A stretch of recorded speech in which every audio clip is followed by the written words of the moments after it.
மாங்காய் பச்சடின்னு சொன்னாலே நிறைய பேருக்கு வாயில் எச்சி ஊறிடும். யாருக்கெல்லாம் ஊறிச்சு அப்படின்ட்டு மறக்காமல் கமெண்ட்டில் ஒரு ஹாய் சொல்லிட்டு போங்க. இப்போ வீடியோவை ஸ்கிப் பண்ணாமல் பாருங்கள். நான் சூப்பராக எப்படி பர்ஃபெக்டாக செய்கிறதுன்னு சொல்லியிருக்கேன்.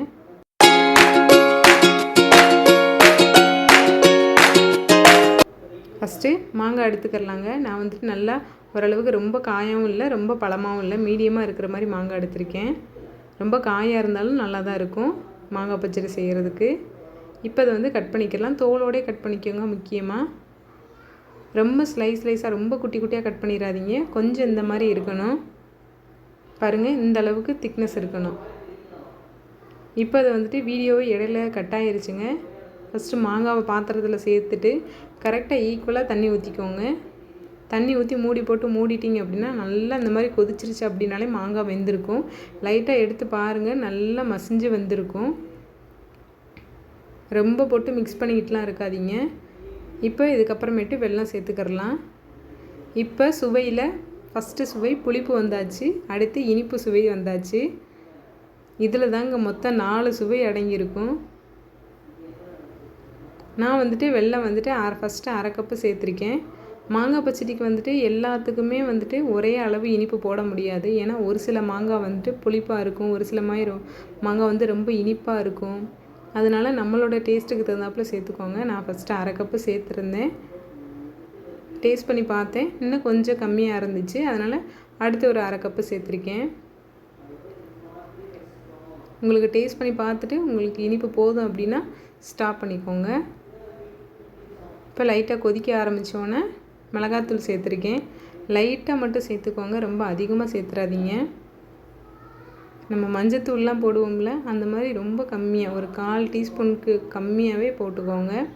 ஃபஸ்ட்டு புளிப்பு, அடுத்து இனிப்பு, அடுத்து உவர்ப்பு வந்தாச்சு, சரி கார்ப்பு. இது மிக்ஸ் பண்ணும்போது ரொம்ப போட்டு மிக்ஸ் பண்ணிக்கிட்டே இருக்காதீங்க, லைட்டாக அந்த மாதிரி மட்டும் கலந்து விட்டுக்கோங்க. அடுத்து இதுக்கு தேவையான அளவுக்கு மட்டும் கொஞ்சமாக உப்பு சேர்த்துக்கோங்க. அப்படின்னா தான் அந்த இனிப்போட டேஸ்ட்டு நல்லா தூக்கி கொடுக்கும். அடுத்து உவர்ப்பு வந்தாச்சு. அவ்வளோதாங்க, இந்த மாதிரி மட்டும் மிக்ஸ் பண்ணி விட்டுக்கோங்க.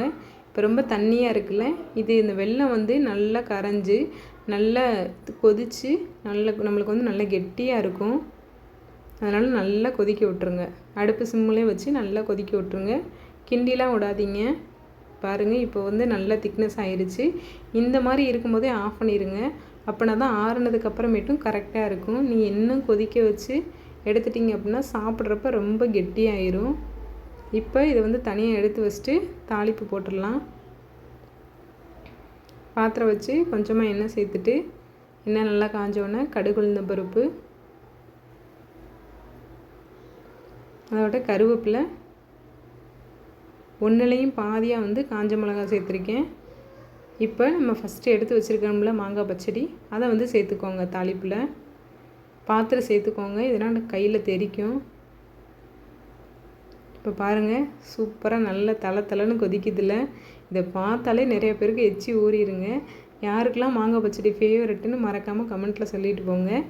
மறக்காமல் வீடியோவை லைக் பண்ணிவிட்டு ஷேர் பண்ணி வச்சுக்கோங்க. நம்மளோட சுவையில் 4மே வந்துடுச்சு. இனிப்பு, புளிப்பு, கார்ப்பு, உப்புன்னு எல்லாமே வந்துடுச்சு. எல்லாருக்கும் தமிழ் புத்தாண்டு வாழ்த்துக்கள். கண்டிப்பாக அந்த புத்தாண்டுக்கு இந்த மாங்காய் பச்சடி செய்யுங்க. வீடியோ பிடிச்சிருந்துச்சி அப்படின்னா மறக்காமல் லைக் பண்ணி ஷேர் பண்ணிவிட்டு சேனலை சப்போர்ட் பண்ணி சப்ஸ்கிரைப் பண்ணி வச்சுக்கோங்க. தேங்க்யூ.